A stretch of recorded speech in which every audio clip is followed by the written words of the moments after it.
All right. Meeting will now come to order. Welcome and thank you for joining us here at the Wiseman Unified School District Board meeting on December 14th. Welcome to our community, our educators, our staff, and of course, our volunteer board members and all the cabinet here tonight. Good to see you all. Thank you for coming. Tonight is a regular board meeting. We will have a special presentation on the Wiseburn School Renaming Exploration Update from Dr. Silvers and Dr. Ingram. So nice to have you as well with us. And at this time, I ask for a motion to adopt the agenda. May I have a motion, please? A motion to adopt the Go ahead, agenda? Roger. That's fine, Roger. I'll second. Thank you both. Joanne. Ms. Subaki, a vote, please. Mr. Bonwillos, Aye. Dr. Goldman, Aye. Ms. Canetta, Aye. Mr. Martinez. Aye. Thank you. All right, we'll now move to the flag salute. Dr. Harbeck, I think this may be your swan song. We may find a new leader for the flag salute for next year. So, but if you will salute us out with the flag salute, please. Please stand, hand on your heart. Ready, begin. I pledge allegiance to the flag of the United States of America and to the republic for which it stands, one nation, under God, indivisible, with liberty and justice for all. Please be seated. Thank you, Dr. Harbeck. We will move shortly to public comments. But before we do, as we always do, we look to our share your thoughts comments and thank those of you who have shared. There were two comments that were brought up in the current period. They were discussing and addressing issues of school safety with students on campus and the necessary aids to ensure we have the necessary aids. And also an interesting issue of we have a lot of pressure and we're moving very heartily towards making sure we're catching up students, but the issue of, hey, do we need to back that up a little bit, back that off a little bit and address the issue of social emotional of strength and let people get caught up before we push on the academics. So just raising that issue. We appreciate your comments there. We'll now move to public comments. Before we do, Ms. Subaki, do we have any public comments tonight? Nope, not yet. I'd just like to give a moment to see if anyone would like to raise their hand. If they would, on the bottom of your screen, if you hover, there's a button called raise hand and we can call you over.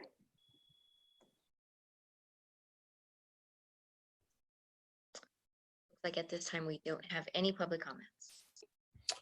All right, then we will move to our special presentation, item 3.3, school renaming exploration update.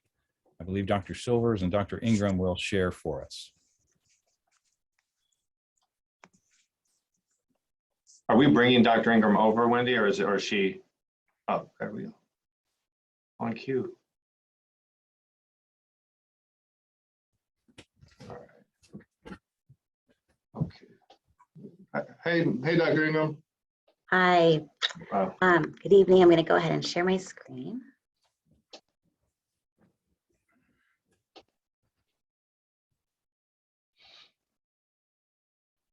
All right. All right.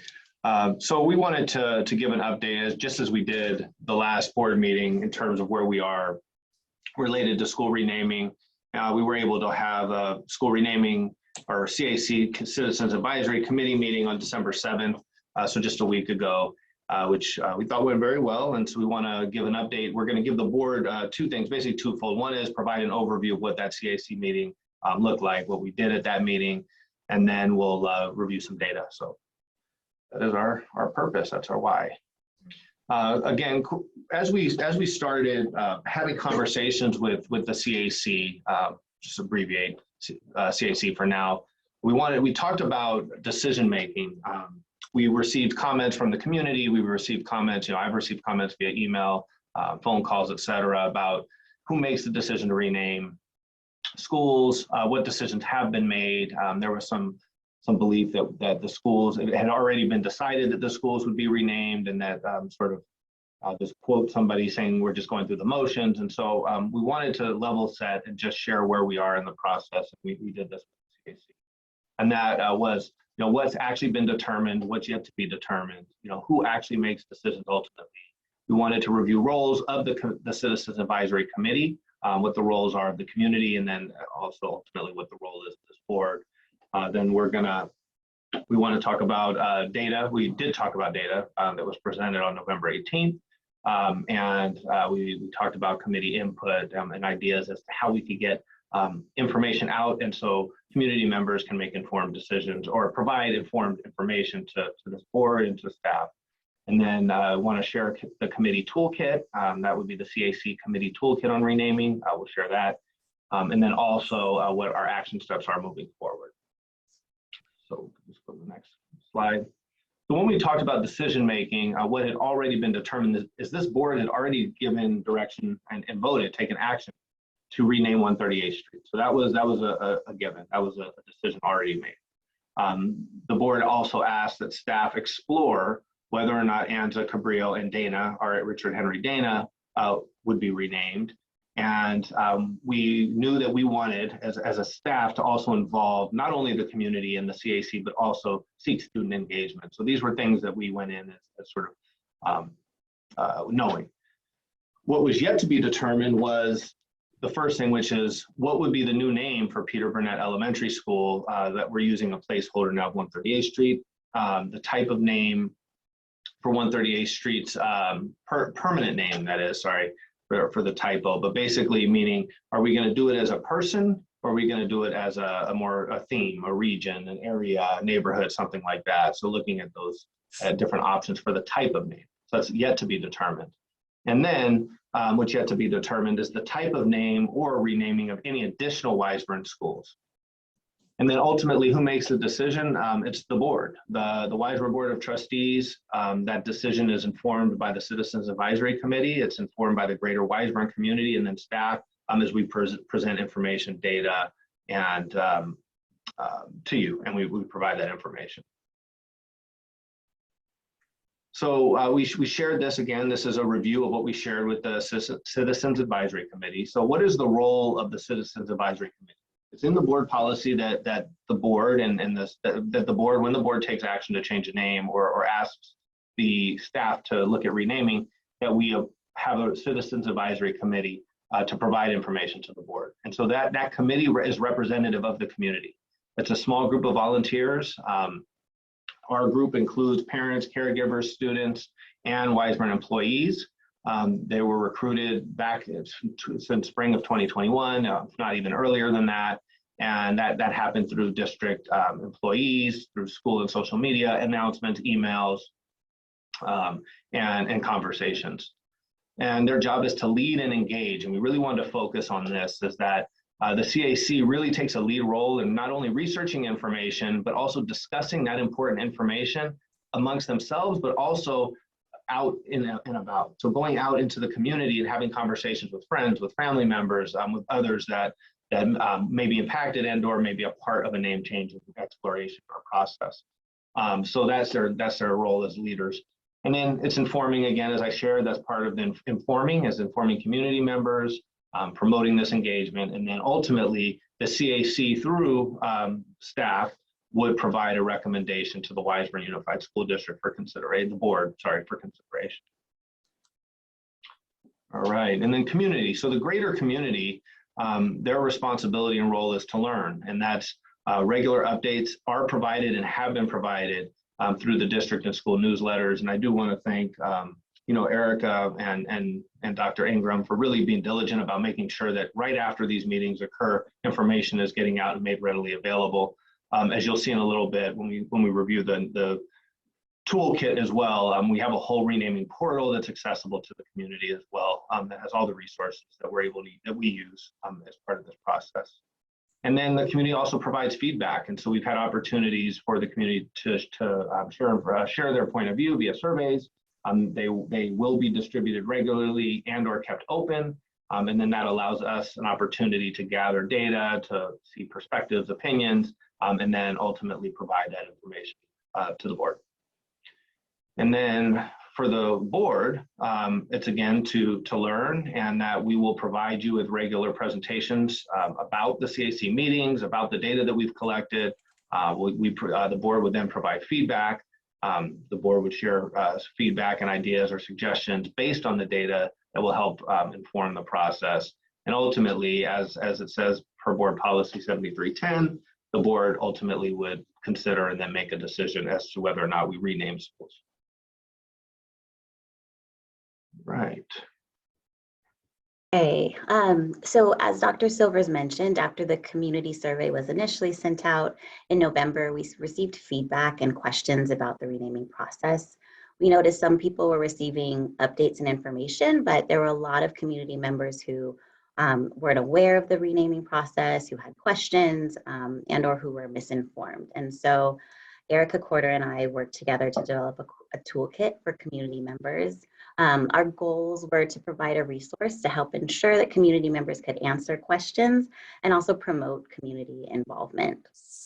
The toolkit is split into 2 areas, as you see here, spreading the word, and then resources and ideas. As you can see, it covers information specifically for committee members. How can others in the community engage in the process? What actions can committee members take to get others involved, but also the informational piece and that specifically relate to the history of our renaming process, why we're doing it, and more kind of concrete informational pieces. And then in terms of resources and ideas, there's a sample email that they can use if they wanted to send that out to their social circles, kind of topic sentence starters, conversation starters for how to initiate conversations with people that they know or maybe other community members that they come in contact with. And then also suggested like blurbs if they want to send a text message or post something on social media, along with graphics that they can use if they wanted to post on like Instagram or Facebook.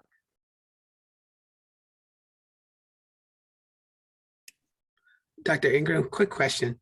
Yes. I see on spreading the word, there's a comment, item D, 1D. As a member of the Citizens Advisory Committee, is there anything I can't disclose publicly?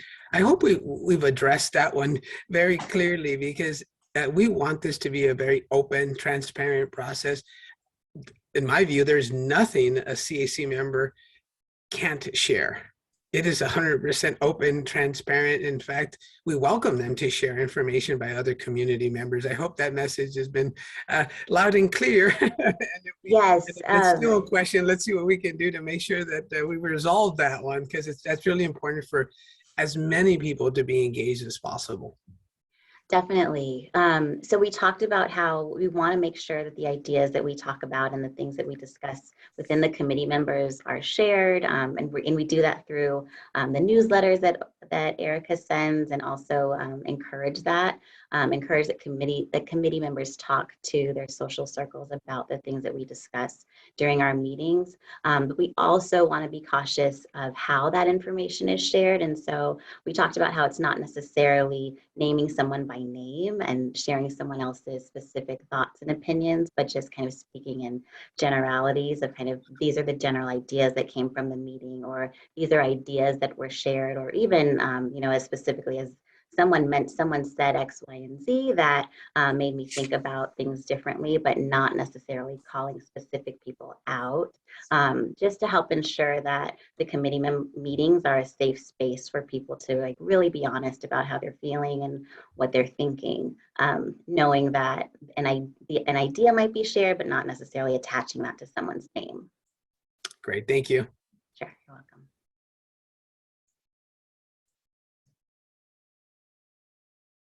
Anything else to present on this? There we go. Yes. Yep. So some of the next steps that we took away from the CAC meeting number 3, so this is our third, was a committee survey. And so in the past, we actually, when we were looking at data and when we compiled data previously and brought to this board a unanimous vote from all the schools to rename the schools, we also wanted to give the committee members the same opportunity to fill out a survey as our community members had, which so all the committee members could provide their input via a survey about all the schools, not just the school that they were associated or affiliated with. We also sent physical paper home to students. We did get feedback from the CAC and others that, maybe people aren't checking their email, maybe they're not looking at Instagram. And so we wanted to find any and all ways to provide information to families so that they could access information as well as they could provide input to staff that we could provide to the board. So we did send physical papers home physical leaflets home with students for their families to see and be able to respond to. We review data, and then we wanted to provide easy access to the renaming portal that's on our website. We really wanted to make it an effort to look at student engagement, and I think we'll talk a little more about how that's increased over the last several weeks. And then again, as we moved forward, we knew we'd be presenting to the board, and we'll continue doing that. So that's how we ended the meeting, and now we're going to talk about how the data has shifted a little bit, or how the data has turned out over the last couple of weeks since we reported out last time. So as Dr. Silvers mentioned, we provided committee members with the same exact questions that our community survey has on it. And as you can see here, 7.1% of our committee members believe that Juan Cabrillo is aligned with our Weisburn assurances. 75% recommend a name change, and 11% are not sure or have no opinion. And you can see that there's a similar trend across the board for Anza and for Dana. We also asked on this survey to our committee members if their opinion had changed since the last time we polled the committee, and 7%, which is 2 people, said that they had changed their minds, and they provided a comment about why that was. And so one person said that Dr. Ethington's presentation was really influential in changing their mind, and the other person said that kind of understanding the data from the community was pivotal in them changing their mind. All right, and so this idea that we're really trying to get the word out there about renaming and taking efforts to promote awareness. With the toolkit specifically, since we presented it last week, it's been viewed 46 times. So the toolkit is on a site that's password protected, and so only committee members have access to it. And then we see that the renaming portal has been viewed 1,283 times. Which is our 6th most viewed page on our Weisburn website and comes right behind our calendar page. So it's getting, people are viewing it. There's interest there. All right, and then again, with this idea of kind of really trying to promote the survey and engagement in this process, we added a question to the survey that asked people how they found out about the survey.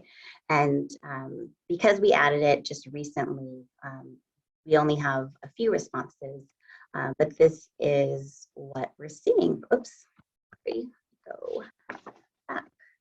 This is what we're seeing from that. So a lot of people, most people were driven to the survey because of the flyers that were sent home either this past Friday or Monday. Some people responded on Monday. Weisburn social media and then newsletters have also been influential in the process. And then a lot of our committee members have said that they're going to take action and really try and get the word out this week and in the upcoming weeks. And so hopefully we'll see that number rise as well, or that percentage rise as well, as committee members begin to talk more about this process. And so the last time we provided an update, we had about a little over 120 responses. And now we are talking about data from 198 survey participants. The categories here remain the same as the last time. So you might remember that participants are able to self-identify their role with Weisburn. So we see that here, that number reflected here. And then here's just a visual of that breakdown. So the majority of our participants are parent and caregivers of currently enrolled students. Our second largest, or another large one, is parent and caregivers for formerly enrolled students, and then also community members. All right, and here we see that same pie chart on the left-hand side of the page. And we're comparing it here to the pie chart that was presented in our November update. So they look pretty similar, but there are two kind of noticeable differences. One is this mustard color here. That's our current students. So we've seen an increase in the number of students who are starting to respond. And we're also seeing an increase here with the green, which is parents and caregivers of formerly enrolled students. All right. Just a reminder, these are the questions that were on the survey for our schools. So participants were asked the extent to which they believe that, or the extent to which they agree or disagree that the current namesakes represent our assurances, and then also whether or not they recommend a school site to be renamed. Dr. Ingram, I think Dr. Goldman may have had a question. Oh, sure. Sorry, go I would ahead. have come back to it, but just a quickie. For the students, is there any age specification? Are all students welcome? Is there a criteria there? All students are welcome. Dr. Silvers and I are working to kind of make sure that Dana is engaged, and certainly that Da Vinci students are engaged, and also upper elementary students. But there are reasons to include them more so later on in the process for the renaming of 138th Street than including them now. But right now there's no age specification. They don't indicate their name, but they do indicate their affiliation, and most of those students are coming from Dana. I know that Mr. Cornett said that he was really going to try and work towards getting students to participate, and we've seen an increase in them just within the last few days, which is great. Thank you. Dr. Ingram, question. I like how we're tracking here the moment in time, from the December committee, and then of course in November. Can you please go back to the last slide there? I just wanted to clarify if did we add or change the question to ensure that people are looking at the assurances? Because I brought that question up the last time. I just want to make sure that people understand and it's readily accessible. Because based on the question, I want to make sure people understand what are those assurances, because otherwise, how do you answer question number one if you don't know what they are? Sure. Yes. So we aren't able to include a hyperlink in the actual survey to the assurances, but we did in all of the kind of promotion materials, we send people to the renaming portal, which gives us kind of step-by-step process of the order of which they should do things. And so part of that is reviewing the information, including the assurances. And we try to make the access to the assurances clear in naming those steps. Okay. Yeah, I'm just concerned that if they don't go through those steps, because it's not framed in the question, that they may go straight to answering the question without doing the review, if you will. Obviously, I would like for them to have all that information so that they make an informed decision and vote accordingly. So, okay, thank you. Dr. Ingram, I had a quick question. Yes.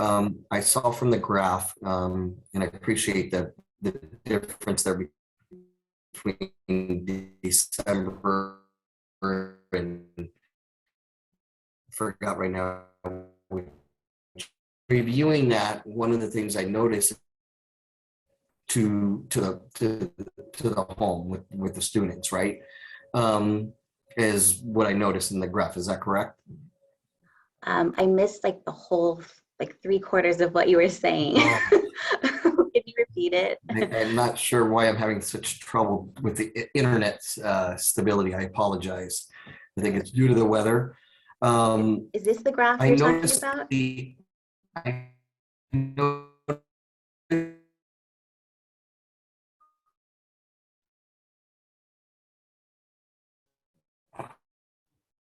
Mr. Martinez, we're losing you. I hate to ask, but perhaps Can you hear me now? sporadic. Try it one more time.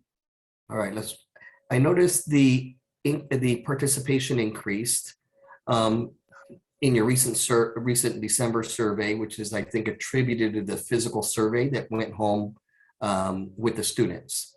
My question is, how are we reaching out to community members where maybe their students no longer go to our school district, or community members where perhaps students may be enrolling in our district in the future? How are we reaching out to them? That's a good question. So we're using a lot of social media, and as you can see, like word of mouth is pretty popular as well. We've been in touch with homeowners associations and neighborhood organizations to try and spread the word that way. In fact, Dr. Ingram, I can just say we did, at one point have members from all the homeowners associations on the Citizens Advisory Committee. And we're asking that they send out information via, their platforms as well. I do know that maybe some haven't been as active, but we definitely have had representation at some point from neighborhood associations. And email, our listserv. I know it was on Nextdoor at one point. Don't know how often it gets put out there, but just trying to hit as many ways as possible to get this information out. But that's where we really task our Citizens Advisory Committee, because they're the ones that would represent their neighbors, and part of what our last meeting was, our focus was really empowering the Citizens Advisory Committee to have those conversations and to sort of explain to neighbors and friends or social circles, as Dr.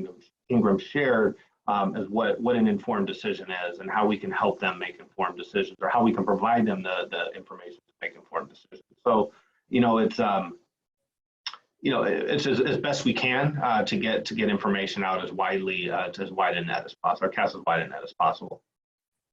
We'd love to see of course, an increase in survey responses, but from the ones that we do have, a lot of our community members are saying that they don't have any students currently attending our schools, and the information has still reached them. There was one person who said they have either a TK or a kindergartner coming in 2025, and so the word is spreading, but yeah, we would love to be able to kind of continue to think through ways to make sure that community members know about it, even if their students aren't attending schools right now. Thank you. And I'll give you the sign in case you guys can't hear me. Okay.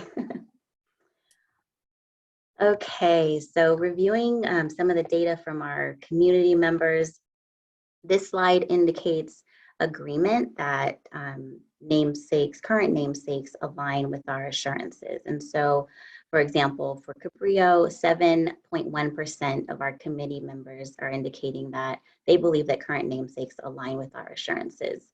And 47.5% of our community members from this December data collection, so as of this morning, are indicating that they agree that Cabrillo does align with our assurances, which is slightly lower from the response to that question from our November update. You can see the trend is very similar for Anza and Dana. When asked about recommending a name change, this chart reads the same. So 75% of our committee members indicate that they do recommend a name change compared to for Cabrillo, compared to 37% of our community members who would recommend a name change in our most recent survey, which is slightly lower than what the data was saying in November during our last update. And again, the trend is the same. The December and November surveys are almost the same for our community members and are much different for our committee members compared to our community members. And our third question, some people are not sure or have no opinion. We see a similar trend across the board here. 11% of our committee members are not sure or have no opinion when it comes to Cabrillo. About 12% of our committee members feel the same way, and that's about the same as what our data showed in November for community members.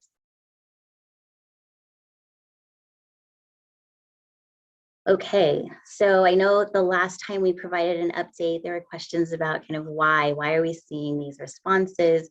And so we wanted to provide some comments directly from some of our survey participants. So I'll share those with you. I can't read them. Okay.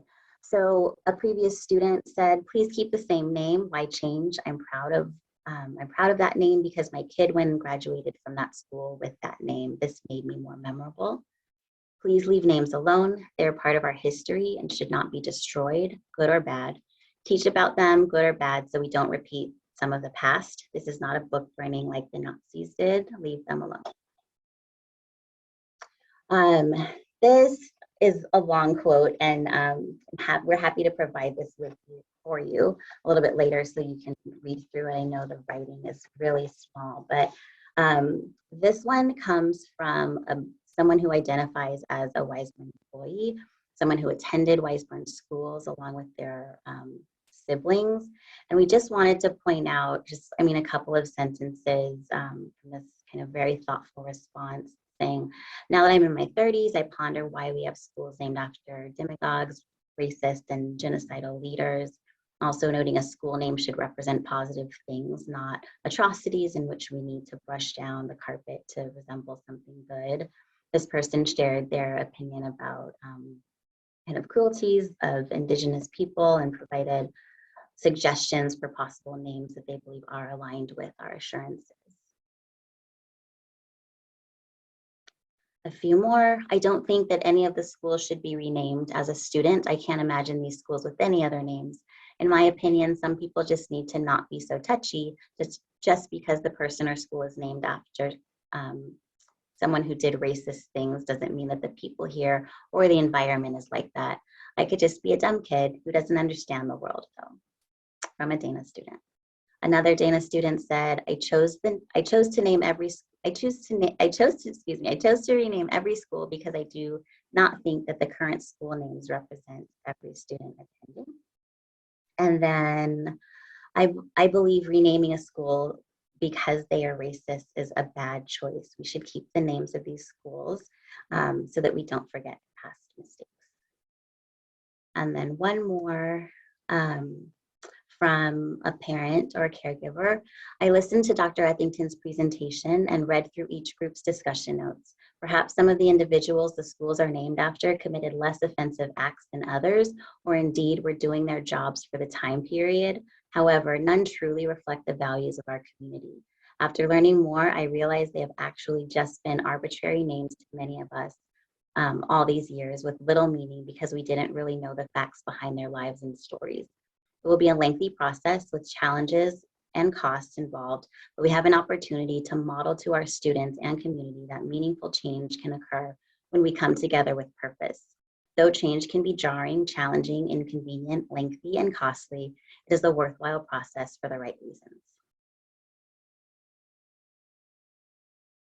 Okay, with that, I will hand it back to you, Dr. Silvers. Okay, thank you, Dr. Ingram. And just one last thought, and that's as we move forward and look at considerations, we do want to draft over the next couple weeks as we lead into the January board meetings, board resolutions that would for name changing for each of the school sites, and then also offer a public comment period, call it a public hearing at each of the next two meetings. That would be on the 13th of January and then the 25th of January. So essentially doing a two reading of resolutions so that, and we'll publicize that, we'll push it out via, again, as many vehicles as possible, social media, et cetera, emails and all of that, so that the community can come out and speak at a meeting of this nature and share their comments up to this board. So I'm ultimately hoping that the board would be able to potentially take action as to whether or not we would go through a renaming process at the 125 regular board meeting.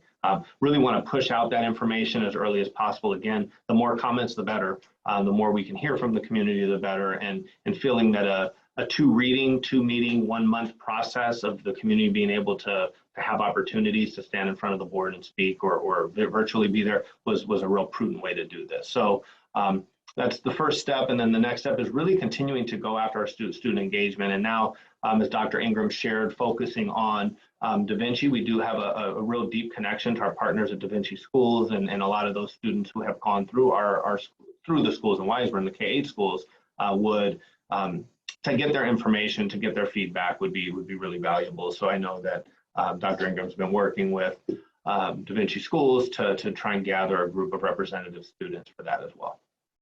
Blake, I have a question about the first triangle bullet up there. we already voted as a board to rename the 138th Street School, right? We did. So is this revisiting that resolution, or I'm confused? No, so I think I spoke and we don't need to do a resolution for 138th Street. I think Roger, we talked a little bit about that the last board meeting. So 138th has already, the actions taken, the board has already made that decision. These resolutions would be for the 3 other schools. So there will be Okay. one per, so 3 resolutions essentially. Okay, all right, thanks. Any questions, comments, recommendations? I mean, that would be that's our next slide. There we are. I think it's still, and thank you, Dr. Ingram, for this report. It's a great update from where we were before, and I appreciate the additional information and the sort of just constantly looking for ways to include more folks in the comments and in the discussion. It's so interesting that the committee was swayed so much by, I guess, public opinion, if you want to call it that. So are you comfortable with that? I mean, do you feel that that's truly indicative? Is that sort of real, or was it, I don't know, that's interesting to see that much of a swing. Yeah, so of the people who, that's a good point. So of the committee members who completed this most recent survey, only 2 said that they had changed their mind. I think why we see the difference between kind of the mostly unanimous decision from the last report to about 75% now is because we had many more committee members participate in this survey than who attended that initial meeting. And so I think that perhaps it's maybe that one person's opinion changed because of what the community was saying, but maybe we have other committee members, who did not participate in the initial committee vote, who were maybe encouraged to participate in this previous meeting, or who were available to participate in this most recent meeting, and provide their vote in that way. Okay, good, thank you. Sure. Any other comments or questions? Dr. Goldman, I would just say, quickly is that we know that this is a real emotional, decision, and we know that, changing names, there is a sense of pride, and I'd like to go back to just the fact that, in no way do we want to undermine, and are we as staff trying to present to this board anything that would undermine the work that's been done in the history of the schools. Obviously, there's been a lot of great work done at our schools, named after what they're named after now, the current namesakes. There's really good work done there with good people. So, this is, I think the last quote probably summed it up very well, in that, these are just challenging decisions at times to make, and it's challenging data to gather. But, at the end of the day, I think that, we continue to gather that information and continue to try and provide this board with the best data possible. Well, we appreciate the efforts and the outreach. I know you've made dedicated time, Dr. Ingram and Dr. Silvers, the entire committee. I appreciate challenging the committee to share to reach out, to get more people involved, even moving to paper to get involvement. So appreciate that. That's going to help us make a more informed decision. So thank you for that good work. Thank you. Let's move on to item 4.1, district updates. 4.1, the facilities committee. I believe Dr. Silvers, back to you. I'm actually going to defer to Dave on that. And we have not had a facilities committee meeting, but we're going to give a facilities update that we would have presented at a facilities committee meeting. So Dave, are you going to do that now, or are you going to just wait for your comments? I'll wait for my comments if that's okay. All right, thank you both. 4.2, Wiseburn Recreation and Community Committee. So that one I will take. We are actually in the process, and I think Nelson, you'll receive an email, if not today, in the next couple of days, to engage the Recreation Committee the first week when we return back from winter break. So wanting to have conversations around field space, not only current field space, but also future field space needs. We are seeing obviously a growing Little League program, growing softball programs. We have really robust soccer programs, youth soccer programs. We also, haven't had a middle school sports program in a couple of years due to the pandemic, and obviously wanting to see that sort of come back to life here as we start seeing more of the normal activities at school happen. So with that, there's a lot to talk about. Right now, our focus is going to be on the spring season. So I think our next conversation, Mr. Martinez, will be focused more on baseball as soccer ends, to try and work with Da Vinci schools. We actually will have representatives there as well, so that we could talk about scheduling and certainly wanting to support our Little League programs, our softball programs, and then also be able to be good partners with Da Vinci schools and see those sports programs flourish as well. So definitely some work to do there. I think it's going to be good work. We actually are struggling a little bit though with the county. We have had some interaction of the last couple of days, most recently today. And, frankly, we have the Del Air site. We own a large portion of that site. And as of today, we're unable to use that site, including the gym, because of certain COVID protocols. And so Da Vinci is struggling to find space. They're not being allowed to use the field as well. And so, that's another issue, and gone back and forth.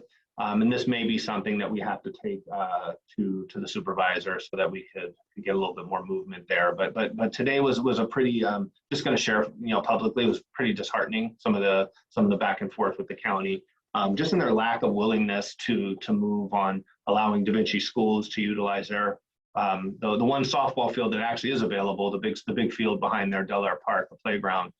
Just is really unfortunate.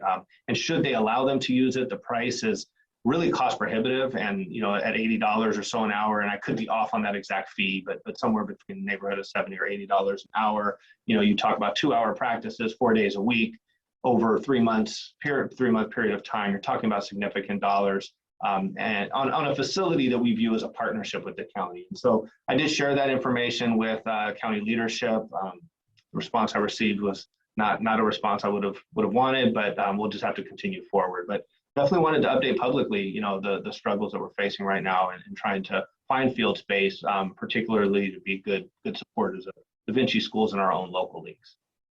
So when do we renegotiate with the county about use of the Del Air site? So we're hoping, and I would hope to bring to this board early in January, if not end of January, a proposal that we're working on. That would sort of be a first round. We would have legal counsel involved. That would be a closed session item, but would want to bring that MOU to this board with our attorney, so that we could begin those discussions to make sure this board's okay with what our recommendations are. And then we would provide that to the county for review. So we're going to take the first pass at it as a district, and we did share that with the county, so they're expecting that. Good, thank you. I also wanted to make a comment about that. I am so impressed with how AYSO is managing the fields this season. The fields are immaculate after the all-day soccer games. I have never seen, there's not one piece of paper, not one candy wrapper, not one piece of trash at all on the fields. I just want to compliment them on this season. It's really been a big job for them, I'm sure, and people have really respected the fields, and I really appreciate that. Like the field that Da Vinci is requesting to use, that you said, is that the large softball field, not where Aviation Little League plays? This is the one outside that fence, the one that's park? That's correct. It's the park. It's the one right behind the playground. Yes. Okay. No, thank you for the update. I think there's a lot of work to be done there, because that is how we viewed it, and would expect it is treated as a partnership. So thank you for the update. Sure. And, and Sharon, talking to Dave too, just to share it all. I mean, we have several properties that we share in partnership with the county too. We have the library, and I think we've been really prudent about, requests that we've received at the library as well as at Del Air Park. So really wanting to work through this, and maybe we just need to re-educate, the history behind, our involvement, our partnership. So we'll definitely be doing that, but that's hot off the press, and that's ongoing as literally, today. Thank you. Well, we appreciate your efforts to continue to work with Supervisor Mitchell and reach out and see if we can find some solutions here. I appreciate your continued work there. Let's move to section 5, information from the board. Mr. Martinez, why don't we start with you? Why don't we see what we found is when you turned your video off, it was very clear, but let's try it with your video because we want to see you, but then we'll see how it goes. Well, I'm gonna keep it short tonight. I've been a little bit under the weather, so I'll let Blake speak about our CSBA conference. I just wanted to take an opportunity to just with the holidays approaching, I just want to wish everyone a happy winter break, happy holidays to our staff, students, and families, and stay healthy and be safe. And that's all I have tonight. I hope you heard that. Thank you. Got it all. Thank you, Nelson. Mr. Banuelos. Yes, thank you. I couldn't hear a word you said, Nelson. Just joking. Very brief for me as well. I just wanted to wish everyone a truly happy holidays. As Nelson mentioned, approaching the winter breaks. Merry Christmas and Happy New Year to everyone. It's been quite some time to get to this point. I hope everyone has a wonderful time with friends and family, and looking forward to the new year with everyone. So thank you. And those are all my comments, Dr. Goldman. Thank you, Mr. Banuelos. Ms. Caneda. Hello, everyone. In addition to the great celebratory comments and encouraging comments from Roger and Nelson, I want to include that I'm becoming more aware of a lot of different ethnic holidays that I never knew about. So in addition to Hanukkah, which came so early this year that at least I never had a chance to mention it in a board meeting, really. So I think it happened right around Hanukkah started right around Thanksgiving and ended on December 6th. So I want to make sure everybody knows that we appreciate all the holidays. We have Kwanzaa coming up. There's other holidays that are coming up as well. So whatever holidays you celebrate and however you feel is appropriate to celebrate the new year and so forth, I wish everyone happiness and health. My family is struggling right now with a new health issue in one of my family members, and it's a very difficult time. And so we're thankful for what we have, and understand that life has a lot of challenges. And I know there's some of us on this slate here that we're all looking at today who've been through some tough times over the last year as well. So blessed to everyone, and really appreciate being part of this board, being part of this community, and want to wish everyone a good season and a good shutdown or good break and good New Year. Thanks, everyone. Thank you, Joanne, and prayers and support to you and your family. Thank you. I'll simply echo the words of my colleagues. Happy holidays, whatever you celebrate. I was reading a book recently, The Power of Now, and in it does a treatise on religions and shares the idea that virtually every religion is based on the concept of love. And so may love be a guiding principle that we all bring to the new year and the holidays. Whatever you celebrate, may it be a happy and joyous time. Let's move now to our cabinet. Mr. Wilson, our chief business official. Dr. Goldman, I need to step away from the meeting for a couple of minutes due to the family thing I just mentioned. So I'm just going to go mute and blank my picture maybe for 5 or 10 minutes, if that's okay. Of course. Thank you. Thank you. Mr. Wilson. Thank you, Dr. Goldman. As Dr. Silvers mentioned, we haven't had an opportunity yet to meet with the facilities committee. However, I do have a couple updates on school district facilities. Namely, the first one is the old Dana demo construction update. Estimated completion date is this Friday. They were waiting for the rain to subside, and then they're going to spray the dust abatement so that the dirt stays compacted to the ground. They're also going to replace the temporary fencing with a more permanent fencing that will be bored into the ground.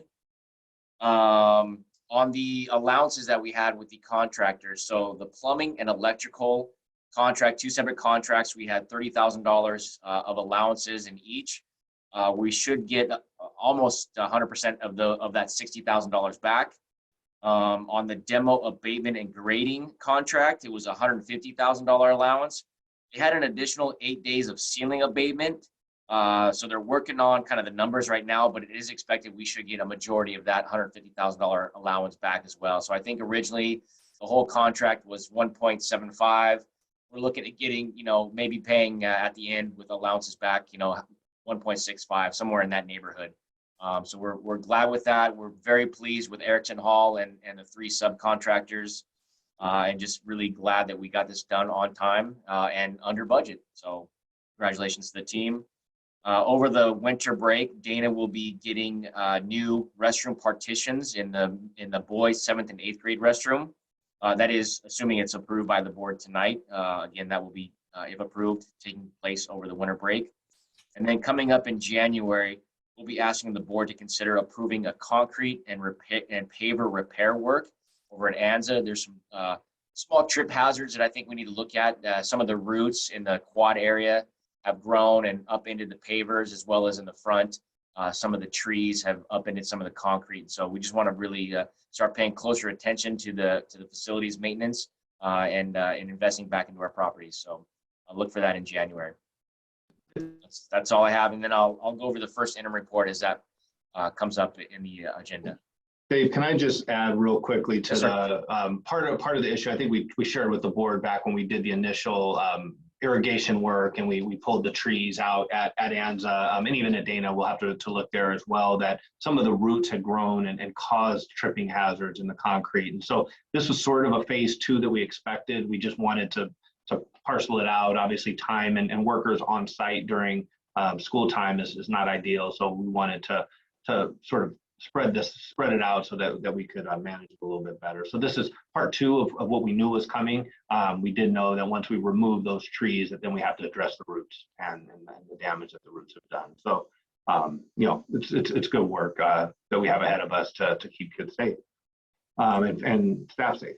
The second piece I wanted to share, just because we're talking facilities, and I think I shared with this board at the last board meeting, but I can't remember, so I'm just going to share it anyway. But it was that, we are at the final stages of certification of the 201 North Douglas site. We did get the final inspection done by Sandy Pringle and Associates, and so that now is in the hands of DSA so that we can finally be certified after 5 years since 2017.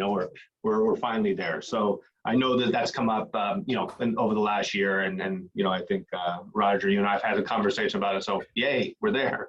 That deserves 2 thumbs up. That's right. Can't wait to That's see right. that letter and the certification. Thank you for your efforts on that. All right. And Dave, one last question. A thank you for, I know I reached out in my walks of the campuses. I noticed at Anza, a couple of the trees, or at least one in particular, looked like it was iffy. And I think these were a recent purchase. They're still under warranty or something. Did you learn any more about that? And I don't know I think we're going to have Jonathan walk the campus. We're having staff look into all those trees and plants, the shrubbery that were recently replaced by Kaya, make sure that they're replaced as well as they're still under warranty. Yes, we should have a final survey at the end of the week, and then asking Kaya to come out and replace the items that need to be replaced. It just made me wonder if in that issue of if we miss the irrigation isn't quite working in that area. So that seems like to be relevant to the inspection as well, please. Absolutely. No, and Dr. Goldman too, we did talk, I talked to Dave too, is that we do actually have a system in place, by which our grounds crew is keeping they're keeping their eyes on trees. We did revisit that with the team. I know we want eyes on all of our tree, all of our facilities, including the trees and the hardscape, so that we get reports. And I know Dave gets fit reports. We do actually monthly inspection reports of all of our sites, and we want to make sure we're looking at our trees and our investments there too. So it's part of a bigger system as well, so that we make sure that we see these things. Great, thank you. All right, let's move to 5.3, the Director of Psychological Services, Ms. Mazzarella. Good evening, everyone. I am happy to report that the play structure at the preschool has been installed. It was installed over Thanksgiving break. It was perfect timing. That was when they were ready to do it. And we're missing the shade cover that goes over it, but that's going to be coming later. It's our supply chain issues. So yeah, it was nice to see. It's looking real good over there. Thank you. Fantastic. Glad to see that happening. I know we've been waiting, so that's great. Assistant Superintendent of Human Resources, Dr. Dugal. Thank you. Good evening, everyone. Just a quick update from Human Resources in terms of staffing. We are continuing to look for staffing, especially in our classified area. We do have openings, and so I want to let everyone know that please go to the EdJoin site for all the Wiseburn openings. And more importantly, we've been recruiting via social media, through EdJoin, local colleges, universities. But our biggest recruiting has been word of mouth. We've had multiple community members or, friends of teachers or instructional aides call us and say, hey, so-and-so told me about a position. And so please, we encourage everyone to check the EdJoin website for our openings so that we can fill our team. Thank you. Thank you. And acknowledging this is not a unique issue for Wiseburn, let alone any other school districts, let alone businesses all over the country. It's just a difficult time. So we appreciate all the hard work. We know this is putting extra work on folks, extra burden, and you're all stepping up. Thank you. Good time for a break for the holidays, I'm sure. All right. Our Assistant Soup of Ed Services, Dr. Harbeck. Hi, good evening. Thank you. I wanted to provide a quick enrollment update. We always look for any trends or changes with enrollment. And if you recall, last March 2021, families living in homes located in an area previously known as the Choice Blocks officially became Wiseburn Unified School District students, which meant that families could enroll their students in our schools as residents rather than requesting a permit. So last year, we welcomed 85 students from this area of Wiseburn. And this year we are at 98 students from what was previously known as the Choice Blocks. So we're watching, that's actually the highest number since 2008, data that we've been following. We're looking forward to reaching out to all of our families in the previously Choice Block area and encouraging them to come and learn about our schools. We have tours coming up between January and May, virtually, and also held outdoors on campus after students and staff have left the campus.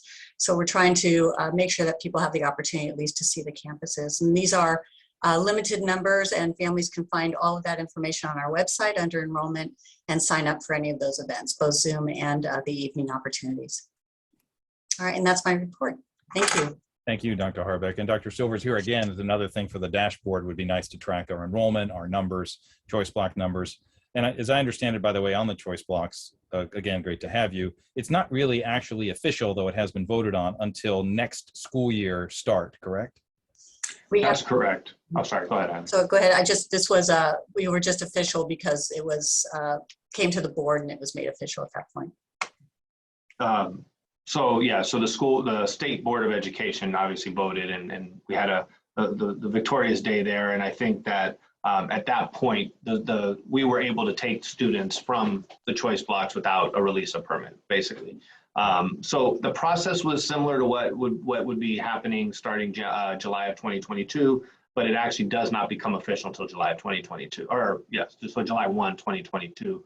Not the state board, I'm sorry, the county supervisors just voted on tax assessment for those properties. So now it's at the assessor's office, and they're doing calculations, because then obviously starting on July 1, those houses would be taxed, or those parcels would be taxed at a different rate. So that's in the works now. It did get approved through the Board of Supervisors just within the last 3 weeks. So it's really recent. I did get a chance to talk to Shavonda Christmas.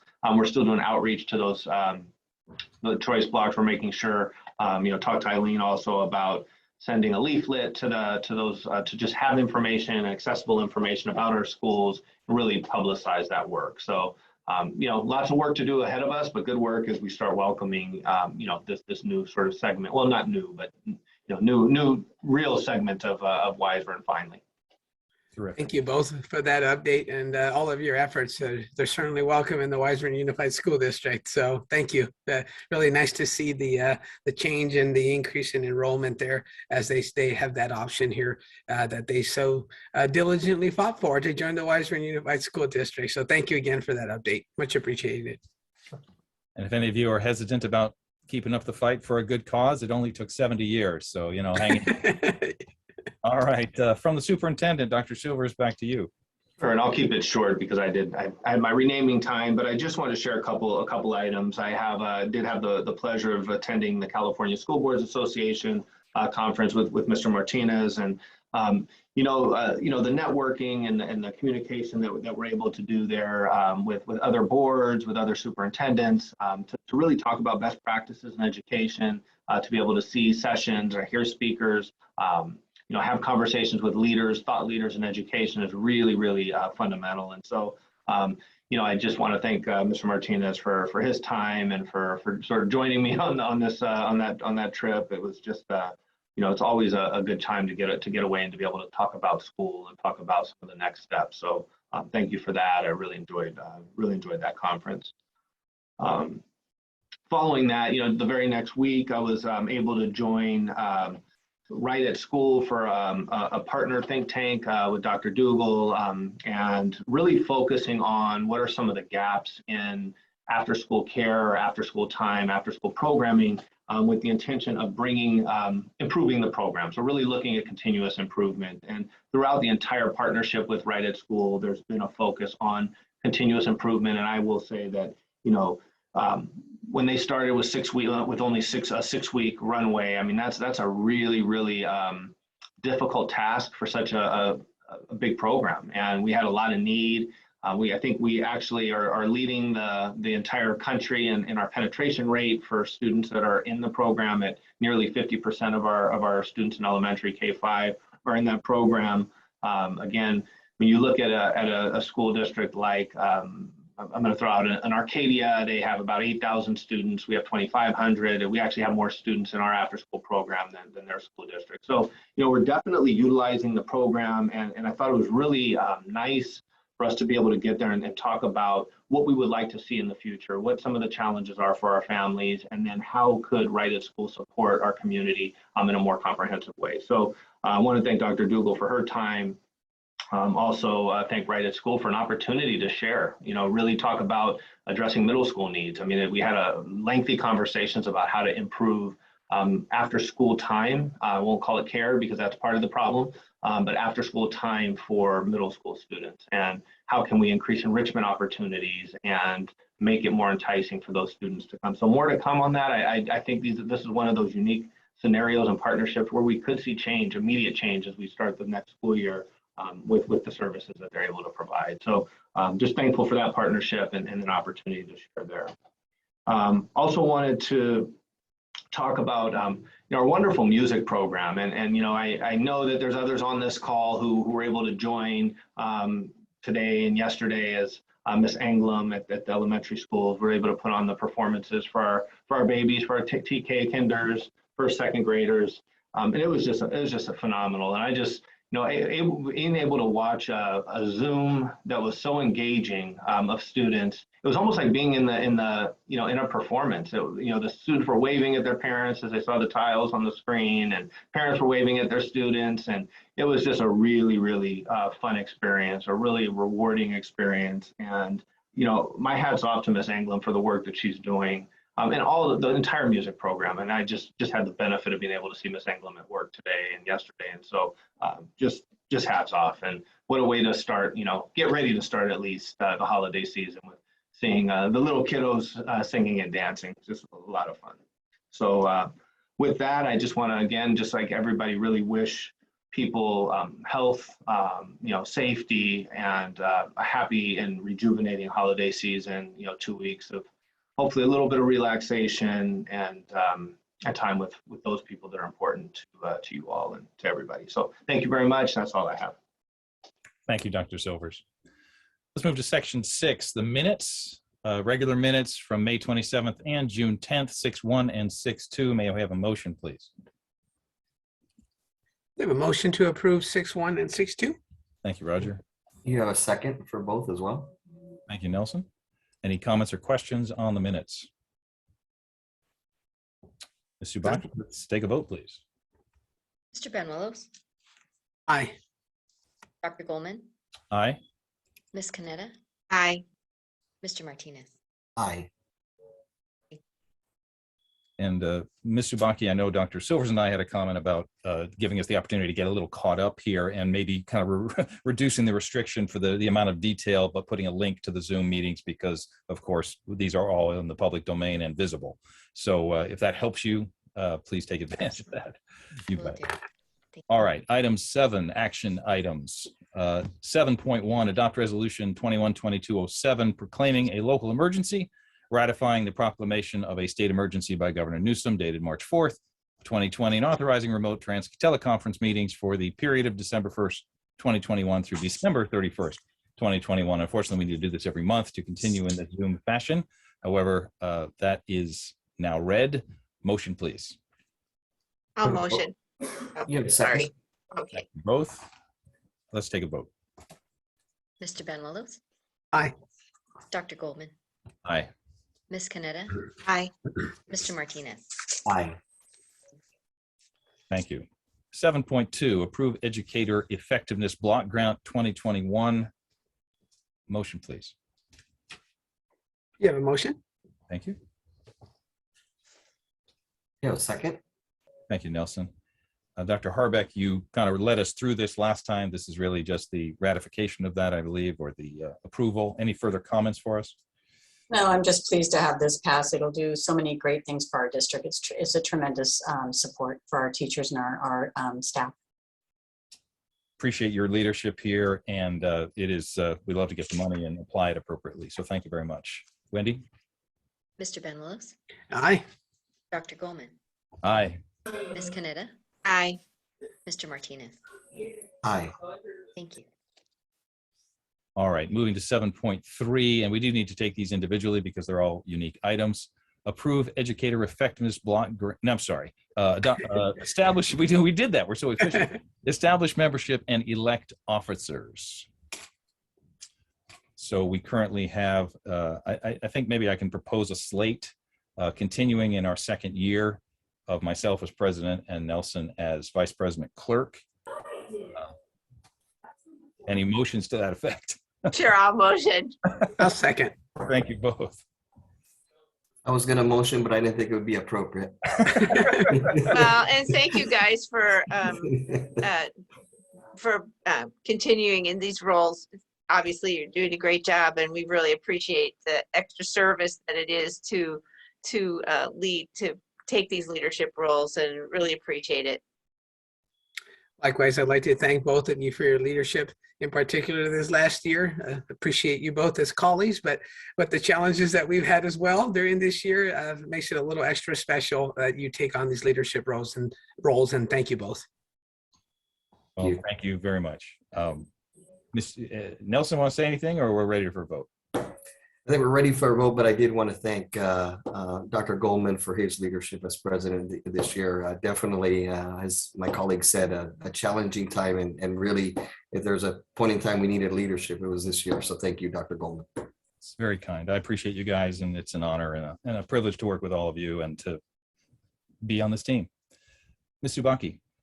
Mr. Benlolos, Aye. Dr. Goldman, Aye. Ms. Canetta, Aye. Mr. Martinez. Aye. Thank you. Item 7.4, adopt organizational item resolution 21-2208, certification of signatures. Need a motion. You have a motion? Thank you. Second? Thank you, Roger. My only comment, I have a comment here that I would like to see us establish thresholds for approval. Absolutely approve, no issues with allowing the people who are designated as signers, but I would like us to, my ask of you, Dr. Silvers, is that we come back with thresholds such that there is just a double check on who can sign what at what level. For Dr. Goldman, I had a chance to actually do some outreach after, I know we talked a little bit earlier, and so I just want to share, and maybe this would change, is that actually no contract is actually a binding contract, even if it's a ratification, until this board approves it. So, ultimately, any of the signers, if it comes to this board, you ultimately have authority to reject or not, even if we engage in a contract that had already started.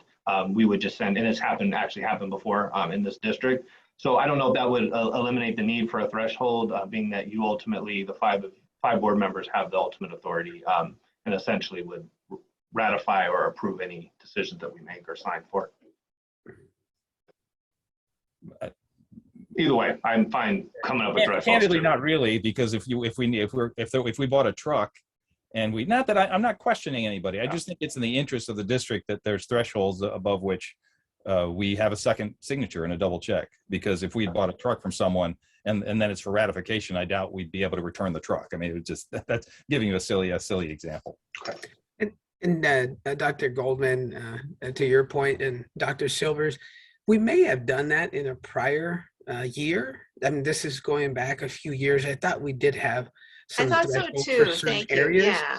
So if we can maybe, thank you for that, Joanne. I wanted to make sure I got that right. I think we did do that so a few years back. So maybe if we could revisit what those were and bring those back as a reminder, or if we need to take another action on those, certainly revisit. But I think we have some in place already.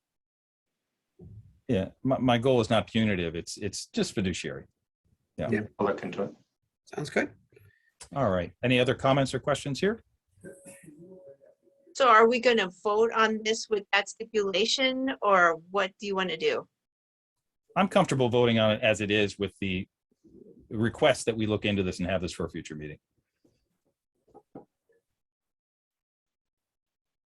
Okay.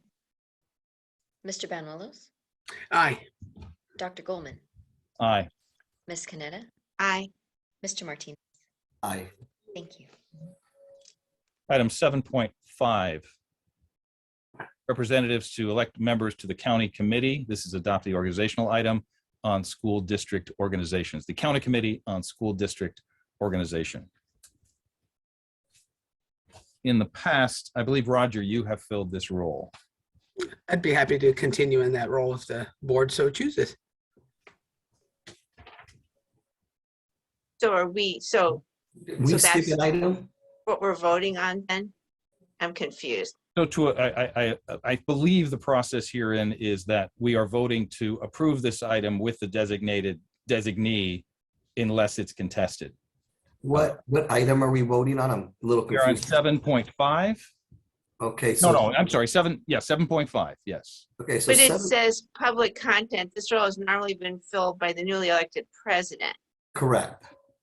So that's not what we're doing though. Yeah, in this case, Roger has been kind enough to fill this role and in our conversations offered to continue doing so Okay, and done so well. so does that get noted in this item, or just Roger's acceptance of that role? Are we now? I'm still confused. I believe we're voting to approve this item with Roger, with every designee as the placeholder to fill that role. Dr. Silvers, any advice? Yeah, there's no precedent here. I mean, this is just that, yes. So in the past, this has been the practice, but any board member can serve as the, so it would be if this board chooses Roger as a nominee for this particular, this committee, it's fine. And we wouldn't need to adjust the agenda at all. Okay, good. Okay. Yeah. And I guess did you move, Neil? Did I understand? So for clarity moving forward, I'll introduce each of these because there's about 6 or 7 of them. We'll have the conversation who it is and then have a motion to fill it with whoever the role is. So I will move that for item 7.5, that Roger serve in this role as on the county committee on school district organization. Perfect. And I would like to second that. And I would like to thank Roger for continuing in this role. And thank all of you. I'd be happy to serve in that role. Thank you. Wendy. Okay. Mr. Banuelos, Aye. Dr. Goldman, Aye. Ms. Canetta, Aye. Mr. Martinez. Aye. Thank you. Item 7.6, representative to the LA County School Trustees Association. This also is a similar role that Roger has been playing and agreed, I believe, to continue. Is that correct, Roger? Yes. All right, then I so move, I'll move that we embrace Roger and have him continue in this role as our representative to the LACSA. I'd like to second that and thank Roger also for representing us year after year after year. And so thank you. Yes, from me as well. Thank you, Roger. It's been my pleasure. Thank you. Mr. Banuelos, Aye. Dr. Goldman, Aye. Ms. Canetta, Aye. Mr. Martinez. Aye. 7.7, adopt organizational item representative to the Wiseburn Ed Foundation. I would like to recommend Roger Banuelos again for this. I'm going to continue the momentum. In fact, why I'd don't we like to just do all recommend the, Dr. Goldman for this one. I will second second that. I know Roger just motioned Dr. Goldman, and I will second that. I was obviously kidding there. I would like to second Dr. Goldman for the Weisbrand Ed Foundation. He's represented us for many years in this, and certainly thank you and appreciate his service. Well, appreciate the WEF team and the leadership there. Privileged to work and connect with them. Hearing no objections, Wendy. Mr. Benuelos, Aye. Dr. Goldman, Aye. Ms. Canetta, Aye. Mr. Martinez. Aye. Thank you. Item 7.8, adopt organizational item representatives, 2 of us to the Budget Committee. Mr. Mora is not here this evening, but that doesn't excuse him from not being included in the process. So I will move that Israel Mora and Joanne, if you're willing to continue, Sure. represent us on the Budget Committee for item 7.8. Yes, I'm happy to continue. Thank you. I'd like to second that. Ms. Subaki? Mr. Benuelos, Aye. Dr. Goldman, Aye. Ms. Canetta, Aye. Mr. Martinez. Aye. Thank you. And Item- thank you, Joanne, for serving in that capacity. I know it's a tall order dealing with the overall budget of the district. So thank you for your service in that committee. Thank you Yes. very much. Yeah, it's great. Dave is great to work with, of course, and leads the group with that. So it's good. I appreciate it. Thank you. Thank you, Joanne. And we look forward to the interim report upcoming. 7.9, representatives, 2 of us to the Facilities Committee. This has been held by Nelson and Israel in the past. Nelson, would you be willing to continue? Yes. Great. And Israel doesn't really get a say. Unless someone else would like to sit on that committee. Thank you, Nelson. You do a great job with that. Really appreciate it. Thank you, Joanne. We need a motion, please. You have a motion? I'll second. Ms. Subaki? Mr. Benuelos, Aye. Dr. Goldman, Aye. Ms. Canetta, Aye. Mr. Martinez. Aye. Thank you.